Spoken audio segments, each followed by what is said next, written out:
നമസ്കാരം, ഞാൻ ലിയ. ഞാൻ ഇവിടെ നിൽക്കുമ്പോഴേ ഭയങ്കര ടെൻഷനിലാട്ടോ. കാരണം ഞാൻ അവിടെ ഇരുന്ന് ചായയും പഴംപൊരിയും കഴിച്ചുകൊണ്ടിരിക്കുമ്പോഴാണ് സമയമായി വേഗം കയറിക്കോളാൻ പറഞ്ഞത്.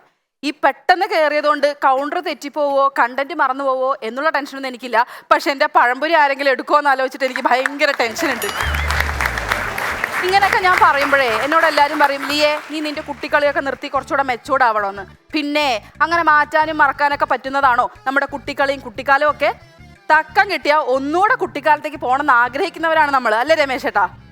പക്ഷേ നിങ്ങൾ വിചാരിക്കുന്ന അത്ര എളുപ്പമൊന്നുമല്ല ഈ കുട്ടിയായിട്ട് ഇരിക്കുക എന്നുള്ളത്. ഭയങ്കര ബുദ്ധിമുട്ടാണ്. അതിൻ്റെ ഏറ്റവും വലിയ തെളിവാണ് നമ്മൾ കുട്ടിയായിരുന്നപ്പോൾ ദൈവമേ എന്നെ എൻ്റെ അച്ഛനെയും അമ്മയും പോലെ പെട്ടെന്ന് ആക്കി തരണേ എന്ന് നമ്മൾ പ്രാർത്ഥിച്ചുകൊണ്ടിരുന്നത്, അല്ലേ? ആന്ന് പറ. അതെ. ഈ കുട്ടികളുടെ പ്രശ്നങ്ങൾ പറയുമ്പോഴേ നിങ്ങൾക്ക് അറിയോന്ന് എനിക്കറിയില്ല, വളരെ കുഞ്ഞായിട്ടിരിക്കുമ്പോൾ കുട്ടികൾക്ക് അങ്ങനെ സംസാരിക്കാനൊന്നും പറ്റൂല. അവര് കരച്ചിൽ മാത്രമുള്ള അവർക്കൊരു വഴി. ദേഷ്യം വന്നാലും വിശന്നാലും വേദന എടുത്താലും ഒരേ ടോണിലുള്ള കരച്ചില. നിങ്ങളൊന്ന് ആലോചിച്ച് നോക്കിക്കേ, കാലിന്റെ അടി ചൊറിയുന്നു എന്ന് പറഞ്ഞിട്ട് കരയുമ്പോൾ അമ്മ വന്ന് പാല് തരും. ഉറുമ്പ് കടിച്ച് വേദനിച്ചിട്ട് കരയുമ്പോൾ അമ്മ പാട്ട് പാടി ഉറക്കും. ഇനിയിപ്പോൾ തണുത്ത് വിറച്ചിട്ടാണ് കരയുന്നെങ്കിൽ എൻ്റെ ചക്കുടൂന് കുളിക്കണോടാ എന്ന് പറഞ്ഞ് ആ പച്ച വെള്ളത്തിൽ മുക്കി അങ്ങ് എടുക്കും. എന്തൊരു കഷ്ടമാണല്ലേ. ഈ കുട്ടിക്കാലത്തെ കുറിച്ച് പറയുമ്പോഴേ മണ്ണിരയെ നൂഡിൽസ് ആക്കിയതും മിന്നാമിന്നിയെ ചെളി തലകുത്തി നിർത്തിയിട്ട് ഞങ്ങളുടെ വീട്ടിലെ സീരിയൽ സെറ്റാന്ന് പറഞ്ഞതുമായിട്ട് ഇഷ്ടംപോലെ കഥകളുണ്ടാവും. എനിക്കും ഉണ്ട് ജീവികളുമായിട്ട് ഒരു ബന്ധം. കാരണം പണ്ട് നാട്ടിലെ ഒരൊറ്റ കോഴിയെ പോലും മനസമാധാനമായിട്ട് മുട്ടയിടാൻ ഞാൻ സമ്മതിച്ചിട്ടില്ല. അതിൻ്റെ ശാപം കൊണ്ടാണോന്നറിയില്ല, അതിനുശേഷമുള്ള സകല പരീക്ഷയിലും ആ കോഴി ഇടുന്നതിനേക്കാൾ വലിയ മുട്ട എനിക്ക് കിട്ടാൻ തുടങ്ങി. എൻ്റെ കൂട്ടുകാരനാണെങ്കിൽ ഇണചേർന്ന് നിൽക്കുന്ന ജീവികളോടാണ് ദേഷ്യം. ഈ ഡബിൾ ഡക്കർ ബസ് പോലെ ഇണചേർന്ന് പോകുന്ന തേരട്ട, ഉപ്പുജാതി തുടങ്ങി കന്നിമാസം പോലും 2 പട്ടികൾ ഒന്നിച്ച് നിൽക്കുന്നത് അവന് ഇഷ്ടമല്ല. അവൻ ഓടിച്ചു വിടും. ഇപ്പൊ കൊല്ലം 10 കല്യാണം കഴിഞ്ഞിട്ട് അവൻ്റെതായ കാരണം കൊണ്ട് അവന് കുട്ടികളില്ല. അപ്പോൾ ജോത്സ്യൻ നോക്കിയിട്ട് പറഞ്ഞത് ഈ ജീവികളുടെയൊക്കെ ശാപമാണെന്നാ. അതിനും വേണ്ടി അതിൻ്റെ പ്രായശ്ചിത്തം എന്നോണം ഇപ്പം അവൻ ചെയ്യുന്നത് എന്താണെന്നറിയോ? ഈ സിംഗിളായി പോകുന്ന തേരട്ടയൊക്കെ പിടിച്ച് കാലിൽ സൂപ്പർ ഗ്ലൂ തേച്ച് മറ്റൊന്നിൻ്റെ മേലെ ഒട്ടിച്ച് ഡബിളാക്കുക. കന്നിമാസം ആവുമ്പോൾ പട്ടികൾക്ക് ഇണചേരാൻ വേണ്ടി മണിയറയൊരുക്കുക. ഇതൊക്കെയാണ് അവൻ്റെ പരിപാടി. പണ്ടൊക്കെ ഞാൻ ശ്രദ്ധിച്ചിട്ടുണ്ട്, എൻ്റെ കുട്ടിക്കാലത്തൊക്കെ ഓരോ വീട്ടിലും അത്യാവശ്യത്തിന് ദാരിദ്ര്യം ഉണ്ട് എന്ന ഒരു അംഗൻവാടി തുടങ്ങാനുള്ള പിള്ളേരും ഉണ്ട്. ഈ കുട്ടികളുള്ളത് കൊണ്ടാണോ ദാരിദ്ര്യം, അതോ ദാരിദ്ര്യം ഉള്ളത് കൊണ്ടാണോ കുട്ടികൾ എന്ന് എനിക്കിതുവരെ മനസ്സിലായിട്ടില്ല. കാശുണ്ടാക്കാൻ പഠിക്കാത്ത ഇവര് അറ്റ്ലീസ്റ്റ് മനസ്സിനൊരു കടിഞ്ഞാണിടാനെങ്കിലും പഠിക്കണമായിരുന്നു.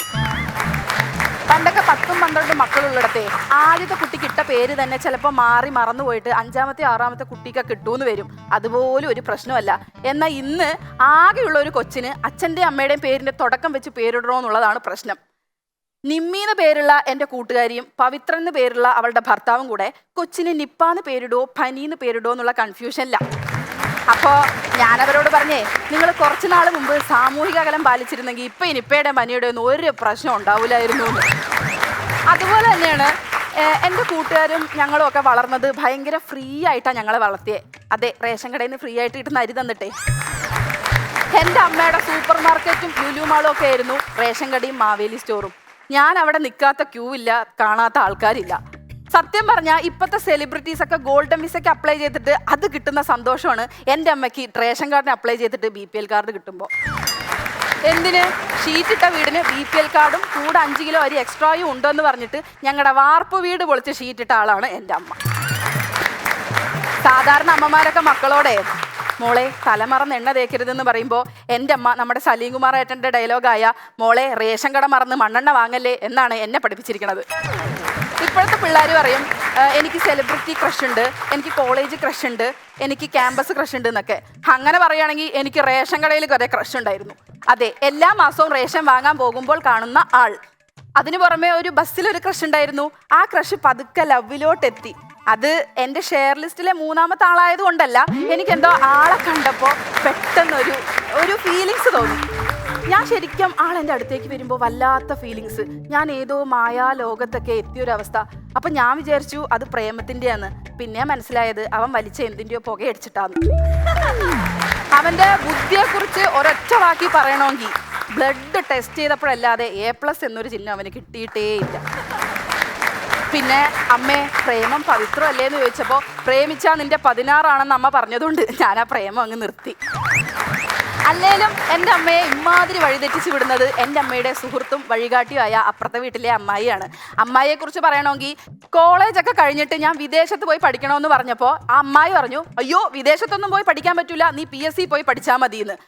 PSC ക്ലാസ്സിന് പോയപ്പോൾ ആദ്യത്തെ ചോദ്യം, രാഘവന്റെ ഭാര്യയുടെ കൂട്ടുകാരിയുടെ അനിയത്തിയാണ് രമ, രമയുടെ ഭർത്താവിന്റെ കൂട്ടുകാരനാണ് രാഘവൻ, എങ്കിൽ ഇവർ തമ്മിലുള്ള ബന്ധം എന്താണ്? സത്യം പറഞ്ഞ ഈ ചോദ്യത്തിന്റെ ഉത്തരം ആലോചിച്ചാൽ തന്നെ ഞാൻ വഴിതെറ്റിപ്പോകും. പക്ഷേ ഈ അമ്മായിക്ക് മാത്രമേ ഈ വക ചോദ്യങ്ങൾക്ക് ഉത്തരം കണ്ടുപിടിക്കാൻ പറ്റുള്ളൂ. എന്താന്ന് വെച്ചാലേ, അമ്മായി കാണുന്ന സീരിയലിൽ ഇതിനേക്കാളും കോംപ്ലിക്കേഷൻ ഉണ്ട്. അച്ഛൻ ആരാന്ന് മോൾക്കറിയില്ല, മോളാരാന്ന് അച്ഛനറിയില്ല, ഇവർ രണ്ടുപേരെയും അമ്മയ്ക്കറിയില്ല. പക്ഷേ പട്ടുസാരി എടുത്ത് പാത്രം കഴുകുന്നതാണ് നായിക എന്ന് എൻ്റെ വീട്ടുകാർക്കറിയാം. അതുകൊണ്ട് തന്നെ എൻ്റെ വീട്ടുകാർ സീരിയലിന് അഡിക്റ്റ് ആയിരുന്നു. സാധാരണ കുട്ടികളൊക്കെ ജനുവരി ഫെബ്രുവരി എന്നൊക്കെ പറഞ്ഞു നടന്നപ്പോൾ ഞാൻ കുങ്കുമപ്പൂവ് കറുത്തമുത്ത് വെളുത്ത പൊട്ട് എന്നൊക്കെ പറഞ്ഞുകൊണ്ടാണ് നടന്നിരുന്നത്. ഈ ആൻറ്റിക്ക് ഒരു ദുശീലം കൂടി ഉണ്ട് കേട്ടോ. പുള്ളിക്കാരുടെ വീട്ടിൽ എന്തൊക്കെ സംഭവിച്ചാലും എന്തൊക്കെ ത്യാഗം സഹിച്ചാലും അപ്പുറത്തെ വീട്ടിൽ എന്താ നടക്കുന്നതെന്ന് അറിഞ്ഞില്ലെങ്കിൽ ഒരു സമാധാനം ഉണ്ടാവില്ല. ഫുൾ ടൈം അങ്ങോട്ട് നോക്കിയിരിപ്പാണ്. ഈ പുള്ളിക്കാർ ഇങ്ങനെ ചെയ്യുന്നത് വേറെ ഒന്നും കൊണ്ടുമല്ല, കുടുംബശ്രീയിൽ ആഴ്ചയ്ക്ക് മീറ്റിങ്ങിന് പോകുമ്പോൾ അവിടെ പറയാൻ കണ്ടന്റ് വല്ലതും വേണമല്ലോ, അതുകൊണ്ടാണ്. 2-3 ആഴ്ചയായിട്ടേ കയ്യിലുള്ള നുണയുടെ സ്റ്റോക്ക് തീർന്നു എന്നും പറഞ്ഞിട്ട് പുള്ളിക്കാർ 2-3 ആഴ്ചയായിട്ട് ലീവാ. അതിനാണ് ഇപ്പോൾ ഈ എത്തിനോട്ടം. അങ്ങനെ ഇരിക്കുമ്പോഴാണ് കഴിഞ്ഞ ദിവസം ദിവാകരൻ ചേട്ടൻ്റെ വീട്ടിൽ വൻ പ്രശ്നം. ഈ ദിവാകരൻ ചേട്ടൻ്റെ മോൻ എന്ത് ചെയ്തെന്ന് വെച്ചാൽ ഈ പ്രശ്നമൊക്കെ ഫേസ്ബുക്കിൽ ലൈവായിട്ട് അങ്ങിട്ടു. എനിക്ക് അന്നത്തെ ദിവസം കാണാൻ പറ്റാത്തതുകൊണ്ട് ഞാൻ ഇന്നലെ അതിരുന്ന് കാണുമായിരുന്നു കേട്ടോ. പുള്ളിക്കാർ കയറി വന്നിട്ട് ചോദിച്ചു, മോളെ ഇതാ ഇന്നലെ നടന്ന ദിവാകരൻ വീട്ടിലെ പ്രശ്നമല്ലേ എന്ന് ചോദിച്ചു. ഞാൻ പറഞ്ഞു, ആ അതെ അമ്മായി. എൻ്റെ മോളെ, ഇത്രയും ക്ലിയർ ആയിട്ട് അവൻ ഇതെല്ലാം ഈ മൊബൈലിൽ ഇടുമെങ്കിൽ ഞാൻ ഏന്തി വലിച്ച് നോക്കേണ്ട ഒരു കാര്യം ഇല്ലായിരുന്നല്ലോടി മോളെ. ഈ അമ്മായി സത്യം പറഞ്ഞാൽ ദിവാകരൻ ചേട്ടൻ്റെ വീട്ടിലേ ഈ പ്രശ്നം നടക്കാൻ ഒരു കാരണമുണ്ട്. എന്താണെന്നറിയോ? ദിവാകരൻ ചേട്ടൻ ഭാര്യയ്ക്ക് ഇടയ്ക്കിടയ്ക്ക് സർപ്രൈസ് കൊടുക്കുന്ന ഒരാളാണ് കേട്ടോ. സർപ്രൈസ് ഗിഫ്റ്റാണ് ദിവാകരൻ ചേട്ടൻ്റെ മെയിൻ. അങ്ങനെ ഇരിക്കുമ്പോൾ സർക്കാർ റോഡിലൊക്കെ AI ക്യാമറ വെച്ചു എന്നും പറഞ്ഞ് ഭാര്യ അറിയാതെ വീട്ടിലൊരു AI ക്യാമറ വെച്ചു. നോക്കുമ്പോണ്ട് റോഡിലെ ക്യാമറയിൽ ഹെൽമെറ്റും സീറ്റ് ബെൽറ്റും ഇല്ലാണ്ട് ചിലർ പോകുന്നു, വീട്ടിലെ ക്യാമറയിൽ ഹെൽമെറ്റും ഇട്ട് ബെൽറ്റ് ഇല്ലാതെ ആരൊക്കെയോ പോകുന്നു. അതോടുകൂടിയാണ് അവിടെ പ്രശ്നം തുടങ്ങിയത്. എനിക്ക് തോന്നുന്നു അമ്മായും ദിവാകരൻ ചേട്ടനും മാത്രമൊന്നുമല്ല, ഞങ്ങളുടെ നാട്ടിലെ നാട്ടുകാർ മൊത്തത്തിൽ ഇങ്ങനെയാണ്. അവർ സത്യം പറഞ്ഞു കഴിഞ്ഞാൽ കല്യാണം കഴിക്കാതെ മനസ്സമാധാനമായിട്ട് ജീവിക്കുന്നവരോടൊക്കെ ചോദിക്കും, ജോലി ആയില്ലേ, കല്യാണം ആയില്ലേന്ന്. ഇനി കെട്ടിക്കഴിഞ്ഞാൽ ചോദിക്കും, കുട്ടിയായില്ലേന്ന്. കുട്ടിയായ ഇതിനൊരു കൂട്ട് വേണ്ടേ, തുണ വേണ്ടേന്ന്. ഈയിടയ്ക്ക് ഇന്ത്യ ജനസംഖ്യയിൽ 1ാമത് എത്തിയില്ലേ? മറ്റൊന്നുമല്ല കാരണം, ഇമാതിരി ചോദ്യങ്ങൾ സഹിക്കാൻ പറ്റാത്തതുകൊണ്ടാണ് ഇവരിങ്ങനെയൊക്കെ ചെയ്യുന്നത്. ഈ അമ്മായും അമ്മാവനും ഈ നാട്ടുകാരും ഒക്കെ ഒരു സൈക്കോ ആണോ എന്ന് എനിക്ക് തോന്നിയിട്ടുണ്ട്. കാരണം കല്യാണം കഴിയാത്തവരെ കണ്ടു കഴിഞ്ഞാൽ കല്യാണം ആയില്ലേ എന്ന് ചോദിക്കുകയും ചെയ്യും. ഇവർക്ക് വല്ല കല്യാണാലോചനയായിട്ട് ആരെങ്കിലും വന്നു കഴിഞ്ഞാൽ നാട്ടിലെങ്ങും ഇല്ലാത്ത കുറ്റം പറഞ്ഞ് ഇത് മുടക്കുകയും ചെയ്യും. ഇവർ ശരിക്കും പറയുന്ന കുറ്റം എന്ന് പറഞ്ഞാൽ ഇന്ന് ടിക്കറ്റ് പോലും എടുക്കാത്ത സിനിമയ്ക്ക് നെഗറ്റീവ് റിവ്യൂ പറയുന്ന പോലെയാണ് ഇവർ കുറ്റം പറയുക. അതായത് ചെറുക്കൻ്റെ പ്രൊഡ്യൂസർ പണ്ടേ വൃത്തികെട്ടവനാണ്, മനസ്സിലായില്ലേ, തന്തയ്ക്ക് വിളിച്ചതാ. പിന്നെ ഡയറക്ടർ ശരിയായ രീതിയിൽ ഡയറക്റ്റ് ചെയ്ത് വിടാത്തതുകൊണ്ട് വഴി തെറ്റിക്കിടക്കുകയാണ്, അമ്മയെ പറഞ്ഞതാ. പിന്നെ ഇതിൻ്റെ കഥയിൽ വല്ല കാമ്പും ഉണ്ടോയെന്നൊക്കെ ചോദിച്ചു കഴിഞ്ഞാൽ വെള്ളം അടിച്ചടിച്ച് കാമ്പൊക്കെ പോയി കിടക്കുകയാണ്, അത് അവനെ തന്നെ പറഞ്ഞതാ എന്നൊക്കെ പറഞ്ഞ് മുടക്കിക്കളയും.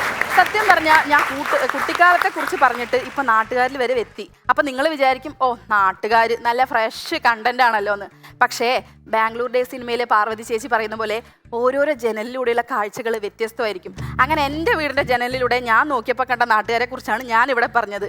അല്ലേലും മസനഗുടി വഴി ഊട്ടി എന്ന് പറയുന്ന പോലെ സ്വന്തം വീടിൻ്റെ ജനാലയിലൂടെ അപ്പുറത്തെ വീട്ടിലേക്കുള്ള കാഴ്ച അത് വല്ലാത്തൊരു എക്സ്പീരിയൻസാണ്.